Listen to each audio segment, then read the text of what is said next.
ഇത് Aparna Krishnan, Muscat അൽഗുബ്ര Indian സ്കൂളിലെ 12ാം class വിദ്യാർത്ഥി. അപർണയുടെ കയ്യിൽ കണക്കിലെ കളികൾക്കും തന്ത്രങ്ങൾക്കും ഒരു കയ്യും കണക്കുമില്ല. ഈ മിടുക്കി ഡിസൈൻ ചെയ്ത ടീഷർട്ട് ചെറിയ ഉദാഹരണം. ഷർട്ടിൽ എഴുതിയ സൂത്രവാക്യം നമ്മോട് ഇംഗ്ലീഷിൽ എന്തോ പറയുന്നുണ്ട്.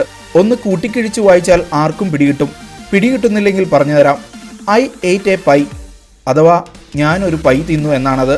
കണക്കിലെ ഇത്തരം രസികൻ കളികളാണ് അപർണയെ വടക്കൻ അമേരിക്കയിലെ ഏറ്റവും വലിയ ഗണിതശാസ്ത്ര സെമിനാറിൽ എത്തിച്ചത്. കാനഡയ്ക്ക് പുറത്ത് 4 പേർക്ക് മാത്രമായിരുന്നു ഇതിന് യോഗ്യത. There were 4 international students, one myself.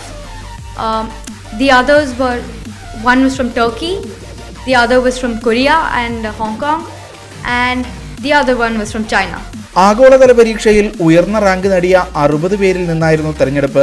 Bank Muscat officer Palakkad സ്വദേശി കൃഷ്ണന്റെയും ചെന്നൈ സ്വദേശി അനുരാധയുടെയും മകളാണ് അപർണ. സ്കൂളിലെ കാർണിവലിൽ അപർണയും സുഹൃത്തും ഒരു പരിപാടി ഇട്ടിരുന്നു. കണക്കിലെ കളികളിൽ ഈ മിടുക്കിയെ തോൽപ്പിച്ചാൽ ക്യാഷ് അവാർഡാണ് ഓഫർ. ഈ വെല്ലുവിളി അതിജീവിച്ച അപർണയുടെ അടുത്ത ലക്ഷ്യം UK മാത്തമാറ്റിക്സ് ഒളിമ്പ്യാഡാണ്. വിജയാശംസകൾ നേരാം. Shinod Shamsuddin, media 1, Muscat.